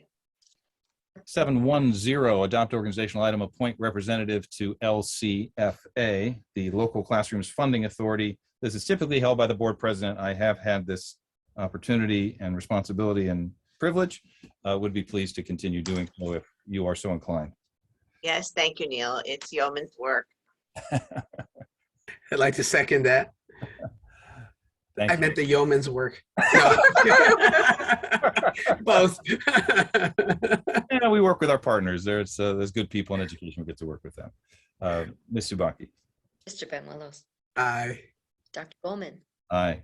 Ms. Canetta, Aye. Mr. Martinez. Aye. All right, guys, I think there's just a couple more. Let's see, 7.11, adopt organizational item, appoint representative to the Local Public Schools Funding Authority, LPSFA. This has been filled in the past by Nelson and Israel, is that correct? Actually, I think I was sitting on that role. I think it was you and I. Yeah. I think, Yeah. it kind of goes with the previous. Yeah, so, yeah, comfortable continuing doing that, and Nelson, I know you've done that as well with me. Yes. I'll motion. Thank you, Joanne. I'll second. Thank you, Roger. And thanks, you guys. You bet. Thank you both. Mr. Benuelos, Aye. Dr. Goldman, Aye. Ms. Canetta, Aye. Mr. Martinez. Aye. Couple more. 7.12, appoint representative to the Recreation and Community Activities Committee. Nelson, you have filled this role in the past That's correct. and willing to do so in the future. Yes. Yes. Appreciate that. Thank you. You've got great relations with the community and with the various sporting community members and so on. So thank you for that. I will move 7.12 with Nelson filling this role. I will second it. Thank you, Ms. Subaki. Mr. Benuelos, Aye. Dr. Goldman, Aye. Ms. Canetta, Aye. Mr. Martinez. Aye. Thank you. Thank you, Nelson, for continuing in that role. Yeah, important work, especially very relevant with regard to the county relationships upcoming, as were mentioned earlier. One more, guys, on this, and thank you for all of those bearing with us here. 7.13, adopt organizational item, appoint representatives, 2 of us, to the Weisburn Da Vinci Partnership Committee. Joanne, you have done a yeoman's job here. I have been kind of with you in this journey, would like to continue doing so, pending everyone's pending a motion to that effect. Sure, I'd be happy to continue. I'd like to make that motion, Neil. Thank you, Roger. And I definitely like to second that. Thank you. Thank you. Wendy? Mr. Ben Willis, Aye. Dr. Goldman, Aye. Ms. Canetta, Aye. Mr. Martinez. Aye. All right, you can resume being alive as we've moved beyond all those. Thank you all. I appreciate that. We got through it, and thank everybody for the work on these committees. Important work. All right, let's move to 7.14, approving the 2022 board meeting times. As this is something with the county, we need to make this official again. A question for you before we have a motion is, actually, let's have a motion first. I'll motion. I'll second. Thank you. A question to the group. Are you comfortable with the 5 p.m. time? Is that working for you as designated here, as we are to have closed at 5 and open at 6, allowing everybody to participate a little earlier and get home a little earlier? The question is, as we move towards more in person, hopefully in the new year, will that still work for everybody? Yes, given enough lead time, it works for me. Yeah, I think it'll be a little challenging for me, but I think it'll be fine. Same for me. I think we can make it work. All right, I like it. I think it's good for the community. I think it's more efficient, so you bet. Good for the staff as well. Wendy? Mr. Ben Willis, Aye. Dr. Goldman, Aye. Ms. Canetta, Aye. Mr. Martinez. Aye. All these motions obviously are carrying. 7.15, approve settlement agreement for the OAH case number 202-11-00383. Need a motion, please. You have a motion? Thank you. I'll second. Yes. I'm just reviewing it. Any comments or questions? None for me. This was the reference to Mr. Wilson's comment earlier about the bathrooms at Dana being replaced. Anything else that we should know about this, gentlemen or ladies? Dr. Coleman, I think we need to take a, did we take a vote on the? I think we did 7.15, right? Oh, Yeah. I'm sorry. I'm ahead of myself. Forget. Yeah, I was gonna say, I don't think this had anything to do No, with it. it doesn't. Sorry. I'm so excited about this. I'm moving forward. What attorney should we need to settle the boys' bathrooms? I don't know. No, that's 8.1. I apologize. 7.15. Yes. You should have saw Mr. Dave Wilson's reaction. Wow, guys. Sorry about that. Too late to take back that earlier vote, evidently. So, oh well. All right. So, I'm not sure I can motion this. yeah, Okay. I think we need a motion. Yes, I think I motioned. I think we already did that. we did. We need a vote. I'll get this one right, and then we'll move on. Thank you. Mr. Ben Willis, Aye. Dr. Goldman, Aye. Ms. Canetta, Aye. Mr. Martinez. Aye. That was 715. Now we're moving to action items, facilities 8. This, Mr. Wilson, is what you were talking about earlier. And there we go. TLS choice for replacement of boys' restroom partitions at Dana Middle School, which I understand it have been in disrepair for a decade or more and needing some help. I'll make a motion to approve. I'll second. I can make comment here. Just, that's right, Dr. Goldman, they've been in disrepair and badly in need of replacement. The hardware and as well as the panels themselves. So, once the hardware goes and the tracks, it's just time to replace them. And, I think we always say that you really could tell a middle school by the bathrooms and how nice they look and how clean they are. We just want to kind of live up to that and make it right. So that's our goal here. And in our earlier conversations, you shared with me that they have some kind of mitigation on them that makes actually removal of Sharpies even easier. So nice to see that. Vote please, I think. Ben Willis, Aye. Dr. Goldman, Aye. Ms. Canetta, Aye. Mr. Martinez. Aye. Moving to fiscal action items in 9. We can take 9.2 through 9.5 together, but first we need an important one. 9.1, approve first interim report as positive certification and related budget revisions. A motion, please. I'll make a motion for 9.1 through 9.5. You know, I I think let's do 9.1 individually if we could. Yeah, and I Oh, have for a nine- okay. question about 9.2 and 9.3. So I don't know. I guess I can ask. So let's just do questions. 9.1 at this time. Let's just do 9. Okay. Okay. Okay, so motion for 9.1. Thank you, Roger. I'll second 9.1. Thank you. And Mr. Wilson, no doubt you have some information for us. Absolutely, thank you. If I can, I will go ahead and share my screen.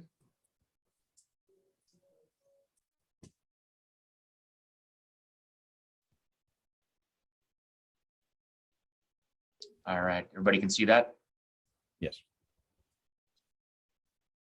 So the purpose of tonight's presentation is to have the board approve the 21-22 first interim report as presented.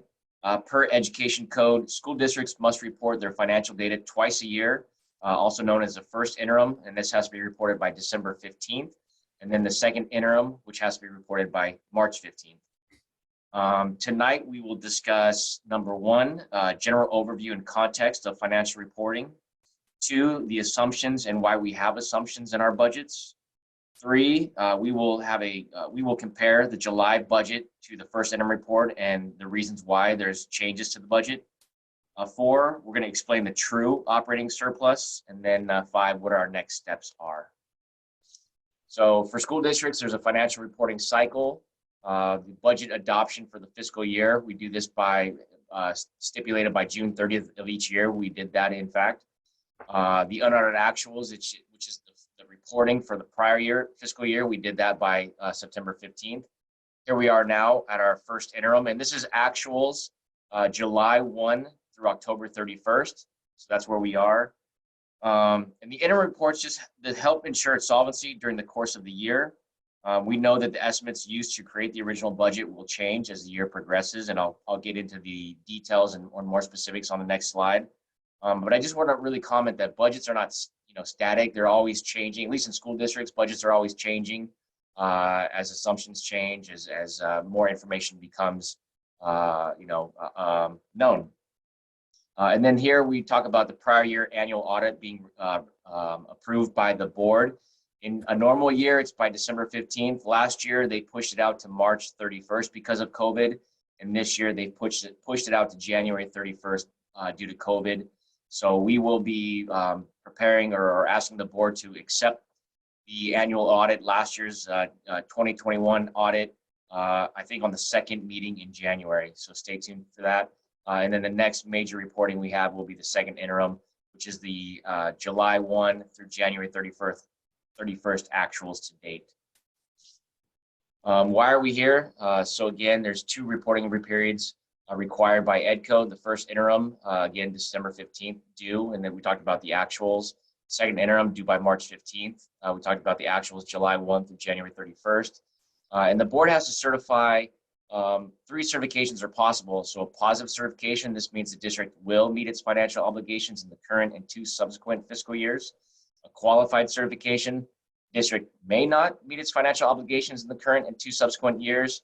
And then worst case scenario, a negative certification, the district will not meet its financial obligations in the current year and 2 subsequent years. So based on the information that we will present to the board, the staff recommends a positive certification filing this with the LA County Office of Education and the California Department of Education.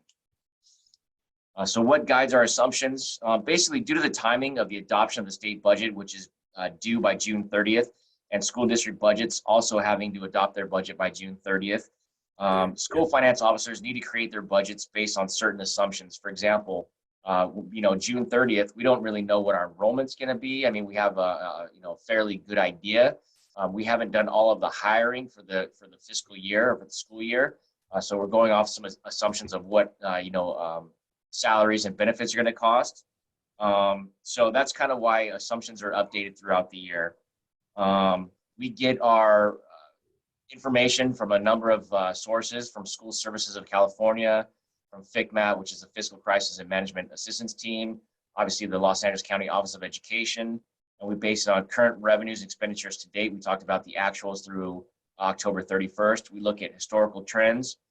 We look at the local funding formula and how that's updated revenue projections. And that actually this changed from July 1 to now, and I'll get to that in an updated slide, or next slide. So the first interim assumptions, what we built into this budget, we did budget for the 5.07 cost of living adjustment to the local control funding formula. For the multi-year projections, we did not assume any COLA for 22-23 and 23-24. And that's really at the guidance of LACO. There's no statutory guarantee that the governor or legislature will increase the LCFF amounts in subsequent years.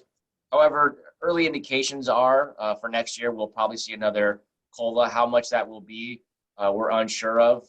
It's based off of 8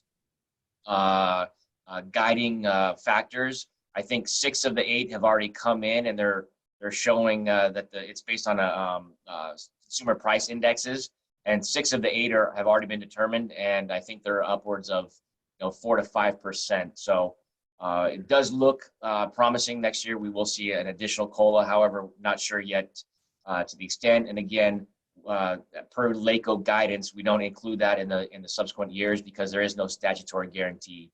We did see a loss of about 24 students, which is about 1%. So when we built the budget, we did assume a small increase, but it actually it came out to 24 students from our once enrollment has been set in stone.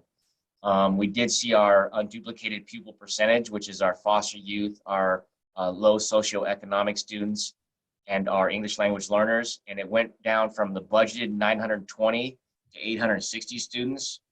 This was a decrease of about $28,000 to local control funding formula, specifically supplemental funds that are specifically used for these students. And we saw that go down from 38.9% enrollment to 38.3%, and they take that on a 3-year average. So yes, it did go down. It did decrease our supplemental funding by about $28,000. And then what we saw, or what we budget for in the out years, is continuing of that decrease in those UPP students, as we've seen. We've seen actually a good thing is our neighborhoods are changing.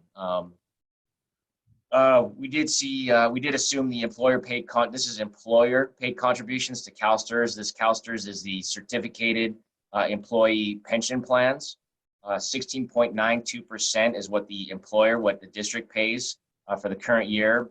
And then statutory, it's already been increased to 19.10% next year and the following year. So we will see district paid employer contributions go up again next year. At one point, this was like 8%, 9%, as early as 6 years, or as recent as 5-6 years ago. And we've seen this really increase and impact the district's general operating budget as our costs have gone up to pay these state unfunded liabilities.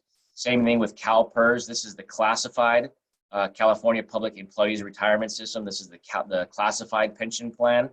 And we know the rate is 22.91% in the current year. And they're projecting it's going to go up to 26.10% next year, and then another percent up to 27.10% in 23-24. Again, this will cost the district additional funds, additional discretionary funds, as we have to pay for these pension plans. And it's not just a Wiseburn issue. It's every single school district in the state of California. Dave, Yes. quick question for you. So if I look at the Calstrs, that's about, for sake of math, about 2%, or to quickly, and CalPERS is about 3%. Add those two together, that's 5%. So even if we got the 5% above cost of living adjustment, it's essentially a break-even proposition. Well, you really have to look at the net impact of the dollar. So right now, this impact for next year is looking about $300,000, where a 5% LCFF increase was about $1 million. So you really, Okay.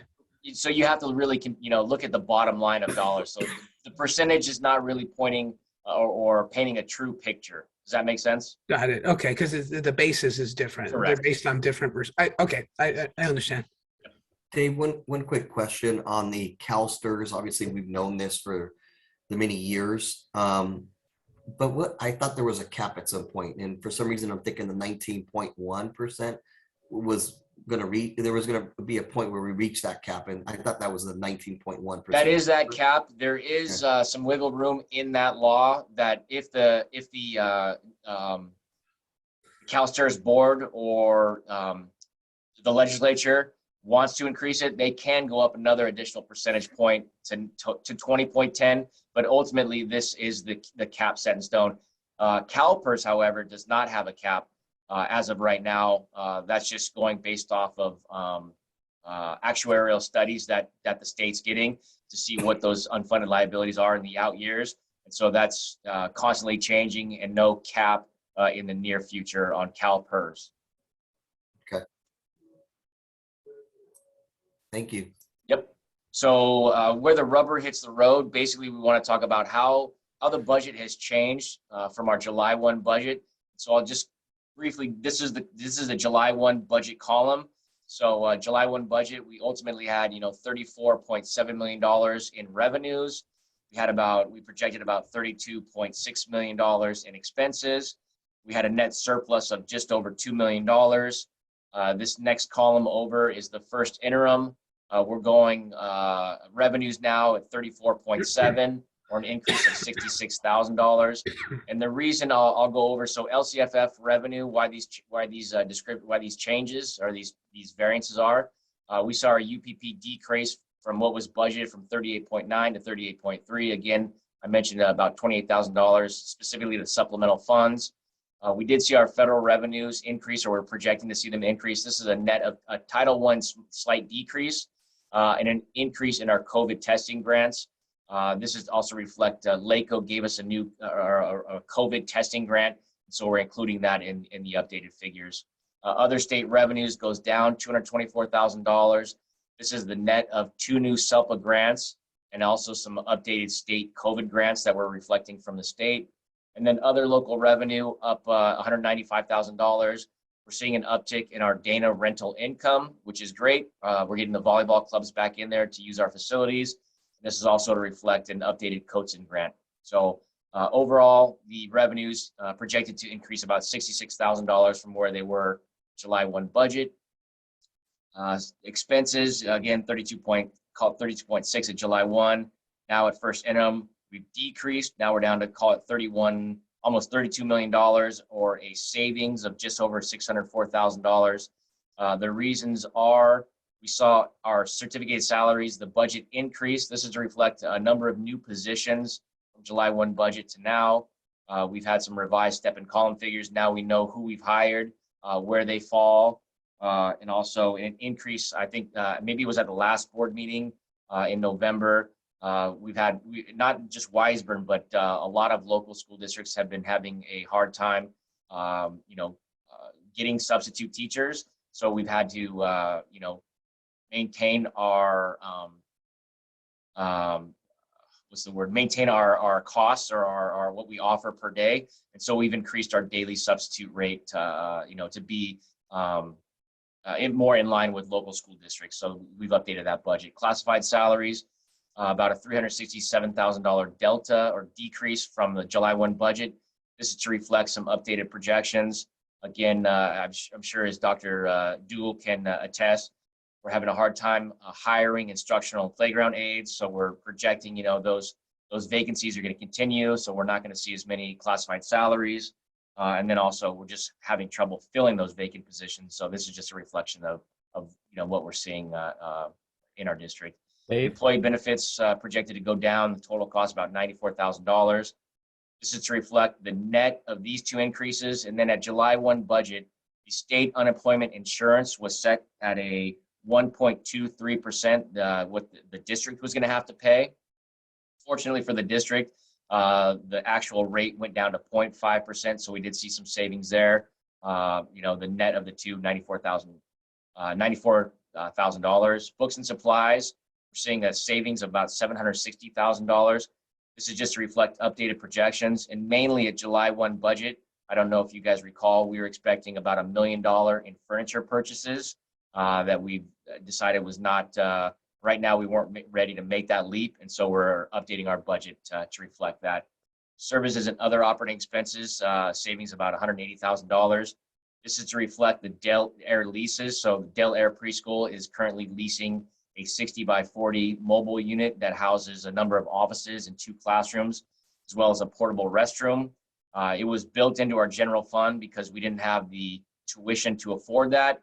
Now that that program's up and running, we're putting those costs back into that that operating budget. And it's also, hopefully, fingers crossed, projected less legal fees. Capital outlay, we increased the budget $220,000.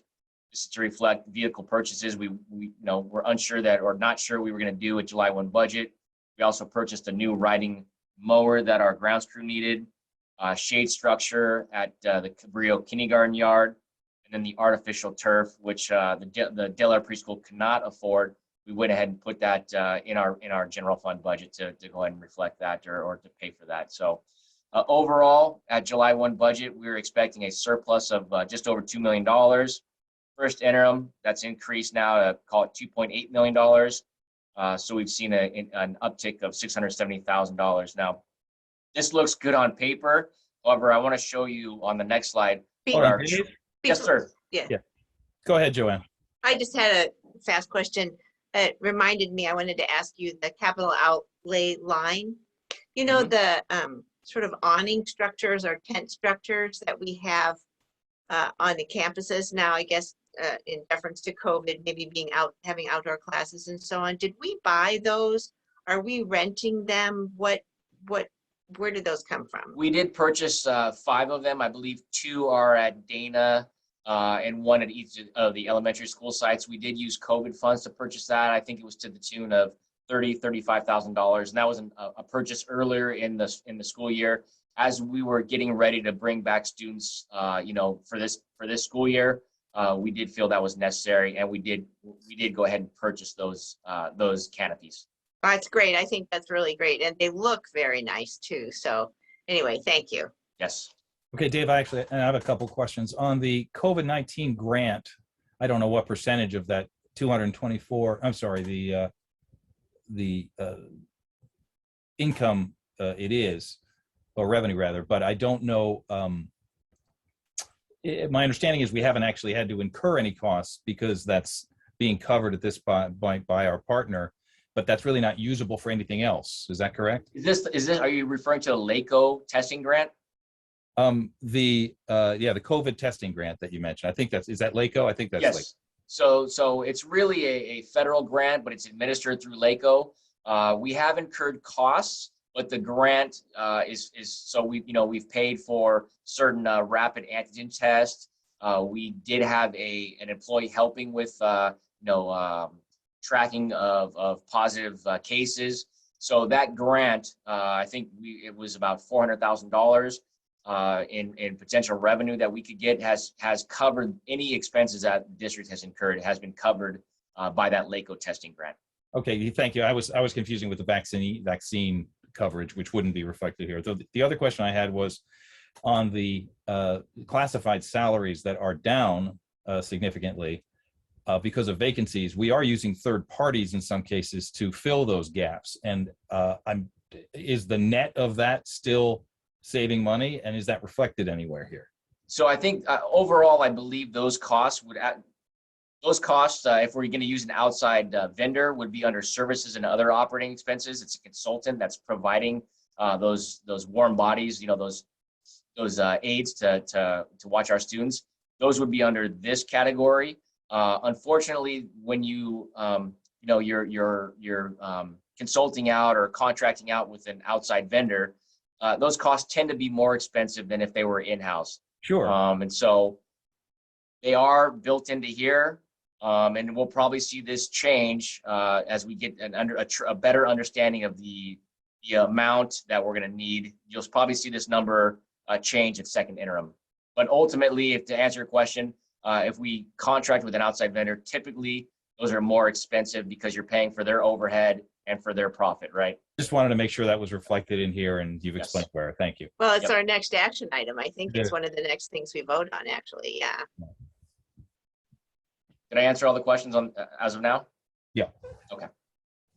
So getting back to, hey, this looks great. If on paper you say, wow, the district's doing great, has a surplus of almost $2.8 million. However, I just wanted to show you the true operating surplus, which is really what you kind of want to base your budget against. So here's the combined. We said we're going up $2.8 million. However, we really have to factor in, one-time revenues and one-time expenses. So federal revenue related to COVID, we're expecting just over $3 million, in the current year. Other state revenue, just over $663,000 in one-time revenues. Again, this is SELPA grants, state grants. So without one time, and I should just say in total, over the course of 4 years, the district right now is expecting to receive just over $8 million in these COVID one-time funds. So, $3 million, almost $4 million in this year. But if you looked at last year and even potentially next year, we're going to still see some one-time funds, as we're still getting through the pandemic. So basically, without the one-time, we're going from a revenue of 34.7 closer to a true operating we should base our true operating budget on, closer to $31 million. We also have some one-time, expenses built in, $670,000 in certificated salaries. This is for some one-time TOSAs. We have some additional math support, independent study teachers. We don't think that's, long-term and ongoing. We've really increased our counselor positions, for students' mental health, partial psychologists, partial speech and language pathologists. We see these, you never know what the future is going to bring, but as of right now, because they're being funded out of these one-time grants, we're really treating them as one-time. However, if these become ongoing down the road, perhaps these positions become ongoing and built into the general budget. Classified salaries, one time of about $140,000. Additional instructional aid support. And I should say this is hourly, so this is not increasing positions, but part of some of these grants were that we had to increase, or we had to spend a certain amount of these grants on increased hours or increased staffing. So this is really to reflect additional hours in the current year in instructional aid and computer aid supports. And then $256,000 in statutory benefits related to these two. Books and supplies, only $100,000 we think is one time. This is various instructional materials, maintenance supplies. You looked at this number last year, it was a lot larger because we were buying all the PPE, stocking up on PPE, disinfectant sprayers, etc. Services and other operating expenses, we think there's about $260,000 in one time. This is to pay the final reclassification study, the classified reclassification study. We did some pretty extensive tree trimming this year. And we also have, Dr. Goldman, you've asked about this, right at school aid support, which is, we think, what we hope is one time in nature, as we actually are able to hire, playground aides, instructional aides. We're treating that right now as one time in nature. And then we had some one-time IT consultant that we've now since brought in-house as an actual employee. And then capital outlay, $120,000 in one-time purchases. Again, we bought 2 trucks that were desperately overdue, and an additional riding mower for our grounds crew and maintenance guys. So at the end of the day, total expenses, one time in nature, just over 1.5. So we think the net surplus, the true operating surplus, is about $536,000. So I know on paper we go, wow, we're $2.8 million to the good.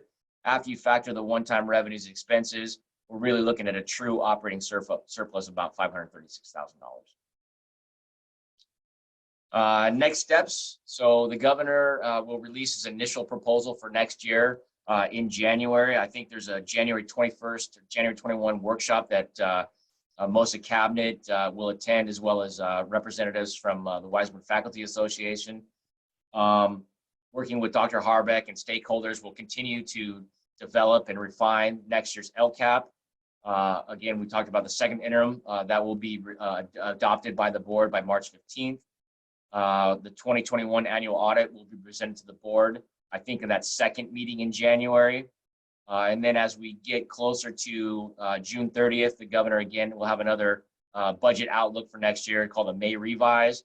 We'll have a better picture for what next year really looks like as a true COLA. And will there be any one-time funds? Will there be any help on the Calstrs or CalPERS increases?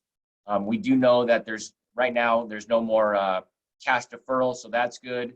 But we'll really look at that May revise as to what's happening for next year. And then from the board standpoint, we'll have a public hearing for the LCAP and the budget in June, as well as final board approval of next year's budget and LCAP by the board in June. Any other questions on that? Will school services, was that what you were talking about? No, that was the governor's presentation. You'll be doing school services again this year. Is that an opportunity for maybe Joanne on the budget committee and perhaps another of us to watch that if available? Absolutely, and I do believe we signed up, if not one, maybe both of you, but someone from the board definitely has been signed up to attend in virtual land. And if you can't make it that day, it'll be on demand, basically on their website for you. As it gets closer, you'll let us know about that, right? Thank you. Absolutely, yes. Okay. With Great that, that's all I report. have. Thank you. Yeah, Thank you. good job, Dave. Good to see that $500,000 surplus even without one-time money. So appreciate that. We've had a motion and a second, a vote unless other comments. Any other comments? No, I just simply want to say thank you, Dave. Thorough report. Thank you very much. Thank you. My pleasure. Yeah, same for me. Thank you, Dave. Mr. Banuelos?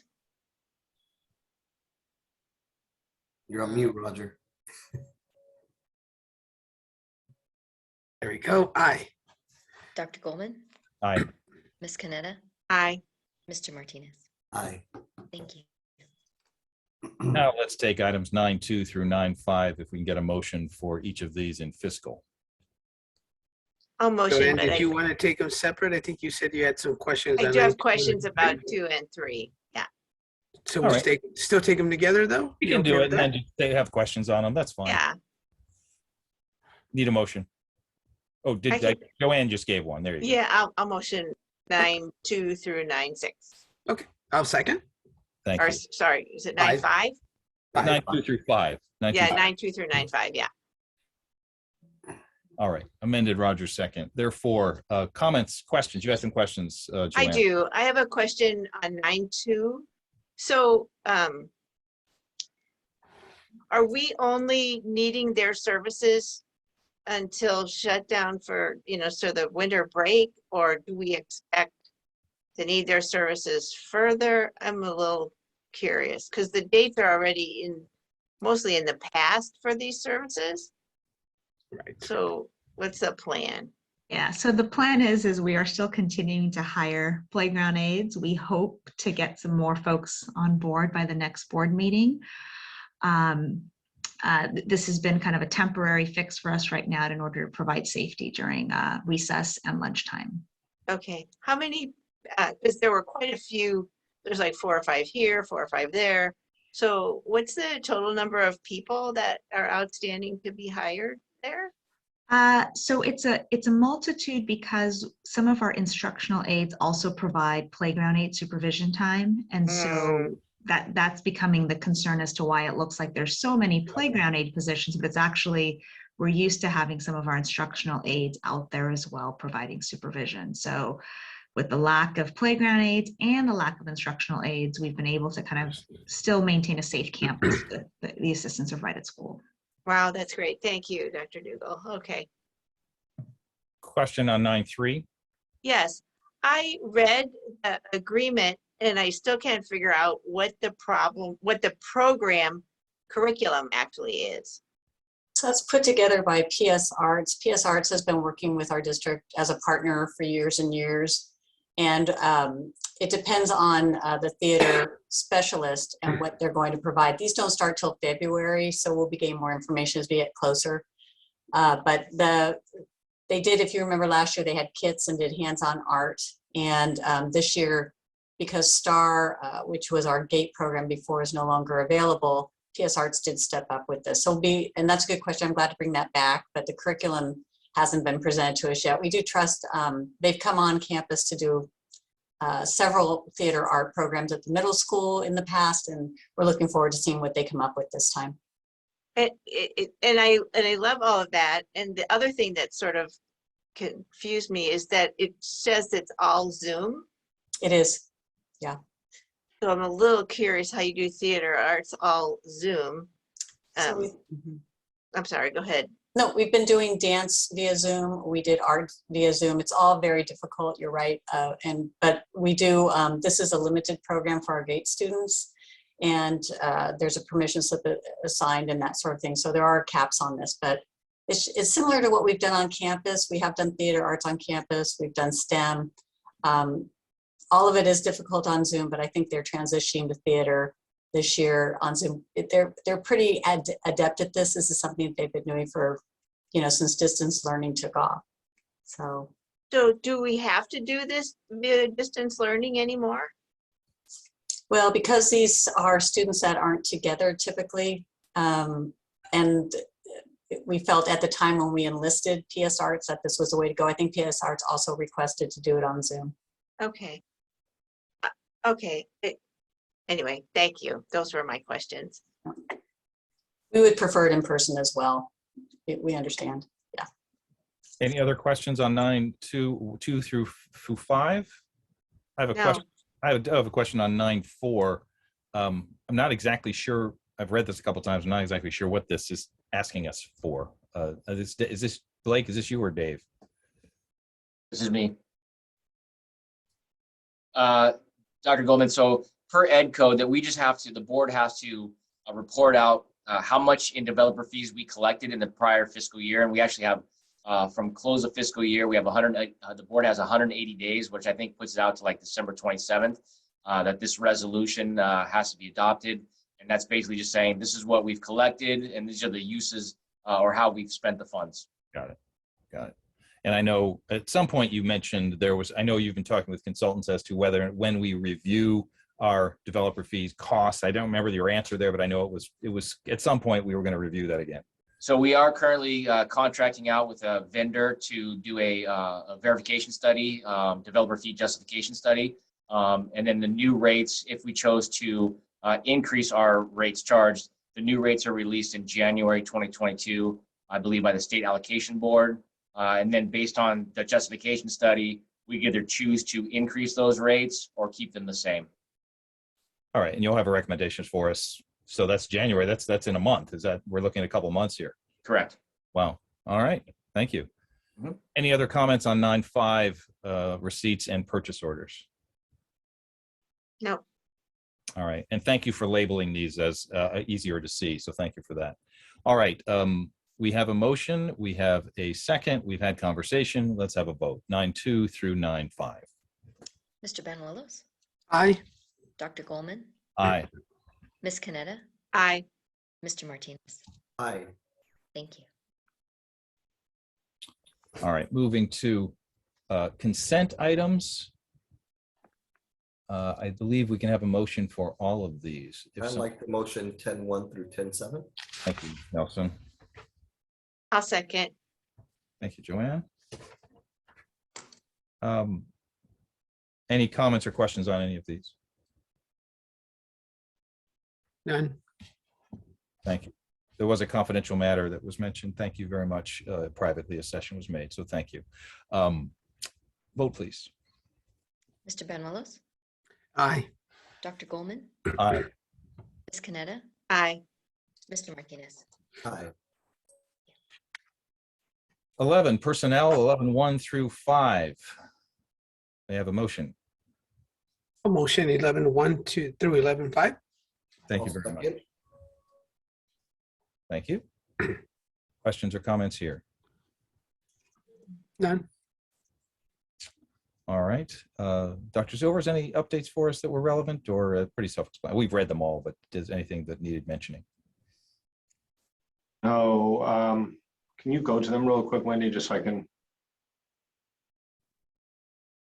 To the 13.1. No, I'm talking on action items, personnel. Oh, I'm sorry. No, nothing at all. I Okay. apologize. All right, no, that's fine. All right, Ms. Subanki, thank you. Mr. Banuelos, Aye. Dr. Goldman, Aye. Ms. Canetta, Aye. Mr. Martinez. Aye. Thank you. All right. We will need a brief closed session after, but in closing, upcoming dates in 13. Now, Dr. Silvers. Winter break. We have winter break coming up. I wish everybody the best for winter break. And we do have our next meeting January 13th.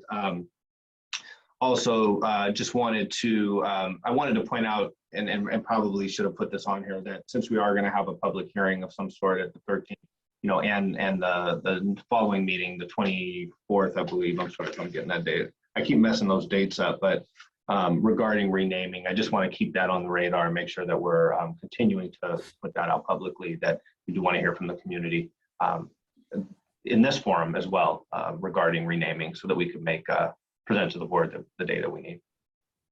I have a question. Is the district office open over winter break, or does it shut down as well? The district office is open. We are only closed on the day before, so it's the eves of, so eve of Christmas Eve and New Year's Eve. Okay. We're closed for holiday. Other than that, we're open. Okay, thanks. All right, we've now reached the end of our agenda. Any more business that any member wishes to raise at this time? All right, hearing none. At what time is it? It is 8:02:11 and 11 seconds. I declare this meeting adjourned, and if the board and cabinet would join us on the closed session link, we will meet there. Thank you, everybody. Have a Dr. good. Goldman, what time? What do you want to do? A time? Do you want to do 8:05, 8:10? What time do you want to do? Oh, good point. Let's go 8:07. Give 5 minutes. Perfect.